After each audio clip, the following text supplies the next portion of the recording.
आज का इंसान थका नहीं है अपने काम से, वो थका है तो अपनी उलझी हुई इच्छाओं से। इच्छाएं असीमित हैं और ऊर्जा सीमित है।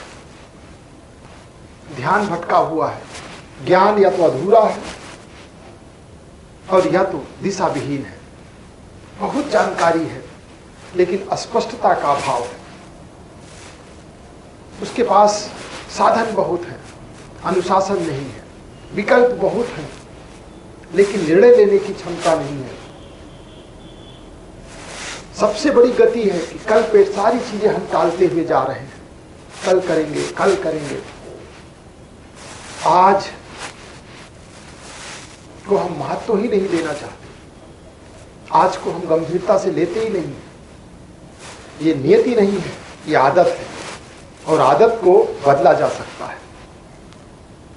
इसको बदल डालिए और समझ लीजिए हमारे पास विकल्प बहुत हैं लेकिन जीवन एक ही है। और अगर हमने जीवन को विकल्पों में बांट दिया तो फिर जीवन विकल्प विहीन, लक्ष्य विहीन हो जाएगा। इसलिए इच्छाओं को सीमित करें, ज्ञान को परमार्जित करें, संक्षिप्त करें और उसे केंद्रित करें ताकि जो जीवन की विडंबना है उससे बचा जा सके। आचार्य प्रसाद ने, जयशंकर प्रसाद ने 4 लाइनों में जीवन को परिभाषित किया है। अगर इसे अच्छी तरीके से समझ लिया जाए तो जीवन की किसी भी परीक्षा में हम कभी भी विफल नहीं हो सकते हैं। उन्होंने लिखा है कि ज्ञान दूर कुछ क्रिया भिन्न है, इच्छा क्यों पूरी हो मन की। ज्ञान हमारा वो कुछ अलग दूरी पर खड़ा है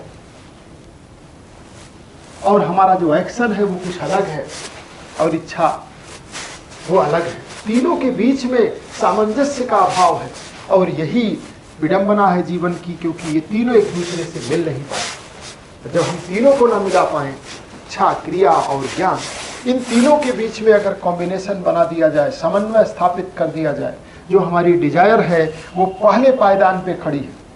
इसे फिक्स करने की जरूरत है और स्पष्ट करने की जरूरत है। सबसे पहला काम इस पर किया जाए और फिर उसके अकॉर्डिंग एक्शन स्टार्ट हो, काम स्टार्ट हो और उसका दायरा जो इच्छा के लिए लाइन खींची गई उसी पर हमारे काम की लाइन चलनी चाहिए और ज्ञान उसी के साथ बिल्कुल संतुलन की अवस्था में हो, समन्वय की अवस्था में हो तो जीवन में कोई विडंबना नहीं होगी। जीवन में हर वो पुष्प खिलेगा जो हम चाहते हैं, हर वो सफलता मिलेगी जो हम चाहते हैं और हरियाली होगी जीवन में।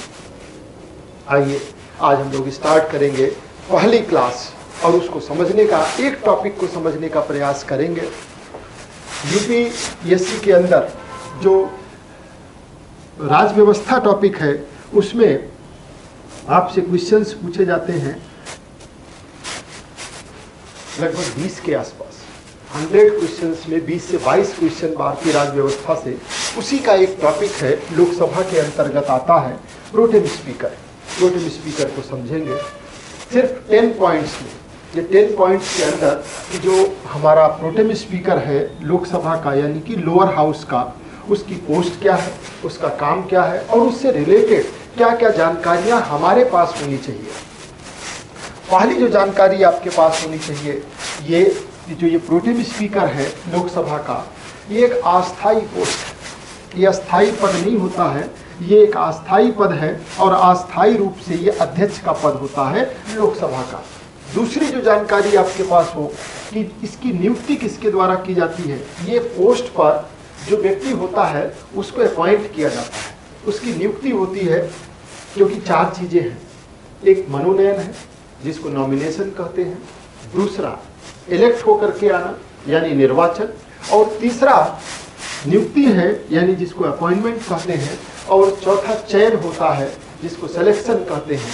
तो यहाँ पर इनकी नियुक्ति और वो किसके द्वारा होती है, राष्ट्रपति के द्वारा की जाती है। तीसरी बात जो आपको ध्यान रखनी है कि लोकसभा के जो सबसे वरिष्ठ व्यक्ति होता है, जो नई लोकसभा चुन करके आती है और उसकी जो पहली बैठक होती है, उस बैठक में जो सबसे वरिष्ठ सदस्य होता है ये एक संसदीय परिपाटी है और उसके अकॉर्डिंग राष्ट्रपति के द्वारा उस सबसे वरिष्ठ सदस्य को प्रोटेम स्पीकर के रूप में नियुक्त किया जाता है। जो इनका अगला काम है, चौथा पॉइंट कि ये नवनिर्वाचित सांसदों को शपथ दिलाते हैं। इनका दो काम होता है। जो प्रोटेम स्पीकर हैं वो चेयर पे आके बैठते हैं। उनका पहला काम जितने नए सदस्य चुन करके आए हैं उन सारे सदस्यों को शपथ दिलाना, और दूसरा जो काम होता है वो लोकसभा के अध्यक्ष के चुनाव को संपन्न कराना। ये जिम्मेदारी भी इन्हीं की होती है। कई बार प्रश्न पूछा गया है कि लोकसभा के अध्यक्ष का चुनाव कौन संपन्न कराता है, तो उसमें निर्वाचन आयोग, राष्ट्रपति, ये सारी चीज़ें आपके ऑप्शन में मिलेगी। आपका आंसर क्या होगा? वो प्रोटेम स्पीकर के द्वारा लोकसभा के अध्यक्ष का, स्पीकर का चुनाव संपन्न कराया जाता है, और तब तक ये अपने पद पे बने रहते हैं। जैसे ही नए अध्यक्ष का चुनाव हो जाता है तो वो आकर के चेयर पे बैठते हैं और प्रोटेम स्पीकर का पद समाप्त होता है और वो अस्थायी पद के रूप में रहते हैं। फिर जाकर के सामान्य रूप से संसद सदस्य के रूप में सामने बैठ जाते हैं। अगर इसके संवैधानिक आधार की बात करें तो आर्टिकल 95(1) भारतीय संविधान का प्रोटेम स्पीकर से संबंधित माना जाता है। परंपरा और प्रक्रिया नियमों के आधार पर इस पद को कंटिन्यूटी के साथ में चलाया जा रहा है। प्रोटेम स्पीकर लोकसभा की पहली बैठक की अध्यक्षता करते हैं और इसके साथ ही ये लोकसभा अध्यक्ष के चुने जाने के बाद ये जो पोस्ट है, ये पद है, वो समाप्त हो जाता है। मैंने आपको बताया था। ये व्यवस्था जो है वो संसद को सुचारू रूप से चलाने के लिए, निष्पक्षता को बनाए रखने के लिए एक जरूरी व्यवस्था में से एक है प्रोटेम स्पीकर की। यानी आपने जान लिया कि प्रोटेम स्पीकर का जो पद है वो भारतीय जो संसदीय व्यवस्था है, जिसमें भारतीय संसद के अंदर लोकसभा और राज्यसभा दो सदन हैं, एक अपर हाउस है, एक लोअर हाउस है। तो लोअर हाउस के अंदर जब कोई नई लोकसभा चुन करके आती है तो उस पहली लोकसभा की बैठक के वरिष्ठतम सदस्य को राष्ट्रपति के द्वारा नियुक्त किया जाता है प्रोटेम स्पीकर के रूप में। दो काम ये करते हैं। पहला काम इनका जितने सदस्य चुन करके आए हैं उन सारे सदस्यों को शपथ दिलाना, और दूसरा काम इनका होता है कि नए लोकसभा अध्यक्ष का चुनाव संपन्न कराना। ये दो काम करने के बाद ये पद ऑटोमेटिक समाप्त हो जाता है। एक अस्थायी पद होता है। वरिष्ठ सदस्य को इसलिए लिया जाता है ताकि सम्मान, उस व्यक्ति का सम्मान, और एक संसदीय परंपरा परिपाटी है जिसको हम यहाँ पर फॉलो करते हैं। अब अगर एग्जामिनर के पॉइंट ऑफ व्यू से इस टॉपिक को देखेंगे कि एग्जामिनर की दृष्टि क्या रही है इस टॉपिक को लेकर, तो आइए क्वेश्चंस के थ्रू समझते हैं उन्होंने किस तरीके से इस पर अपनी निगाह रखी है। जैसे लोकसभा के प्रोटेम स्पीकर की नियुक्ति कौन करता है?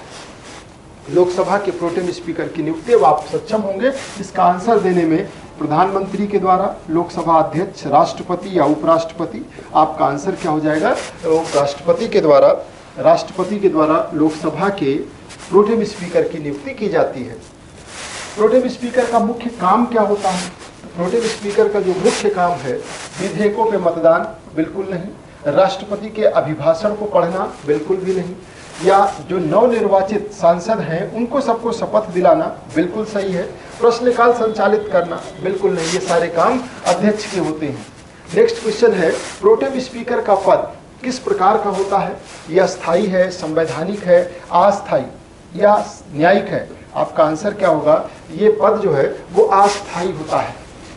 सामान्यतः प्रोटेम स्पीकर किसे बनाया जाता है? सबसे युवा सांसद को, सबसे वरिष्ठ सांसद को, या विपक्ष के नेता को? तो इसमें जो आंसर है आपका वो सबसे वरिष्ठ। प्रधानमंत्री के नामित सदस्य नहीं, बिल्कुल नहीं। प्रोटेम स्पीकर का कार्यकाल कब समाप्त हो जाता है?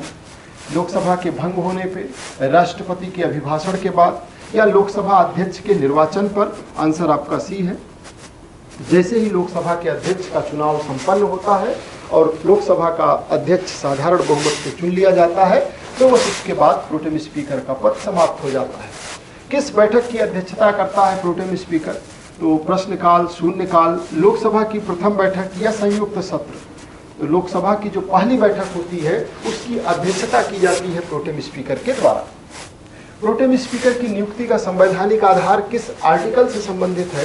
तो आर्टिकल 95(1) भारतीय संविधान का ये आधार सेट करता है, संवैधानिक आधार प्रोटेम स्पीकर की नियुक्ति का। कौन सा कार्य प्रोटेम स्पीकर नहीं करता है? संसद सदस्यों को शपथ दिलाना, ये काम उसके द्वारा किया जाता है।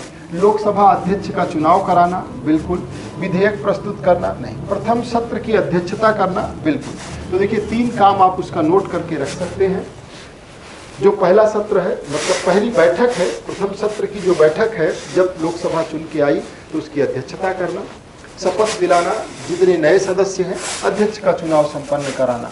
प्रोटेम स्पीकर की नियुक्ति किस समय की जाती है? आम चुनाव से पहले, लोकसभा के भंग होने पे, नई लोकसभा के गठन पे। आपका जो आंसर होगा वो सी होगा, नई लोकसभा के गठन पे इसका। अगला प्रश्न है कि प्रोटेम स्पीकर राष्ट्रपति द्वारा नियुक्त होता है? बिल्कुल सही है, वो अपॉइंट किया जाता है, उसकी नियुक्ति होती है। चयन, मनोनयन या फिर उसका निर्वाचन नहीं होता। इसका कार्यकाल अस्थायी है? बिल्कुल भी नहीं। आंसर क्या होगा? ए। तो देखिए, एक टॉपिक आपने प्रोटेम स्पीकर का समझ लिया। अब इससे रिलेटेड जो पॉइंट्स आपके दिमाग में गए हैं, एक पेज उठाइए और उस पर जो कुछ डिजाइन कर सकते हैं A4 साइज पे, वो डिजाइन करके रख लीजिए। ये टॉपिक आपका कंप्लीट हो गया।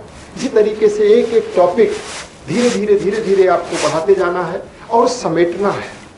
इस एग्जाम का और जिंदगी के भी एग्जाम का एक ही मकसद है, फैलाव के साथ समेटना आना चाहिए। जिसने समेटना सीख लिया उसने जीवन में सब कुछ सीख लिया। उसके लिए कोई भी परीक्षा कठिन नहीं रह जाती।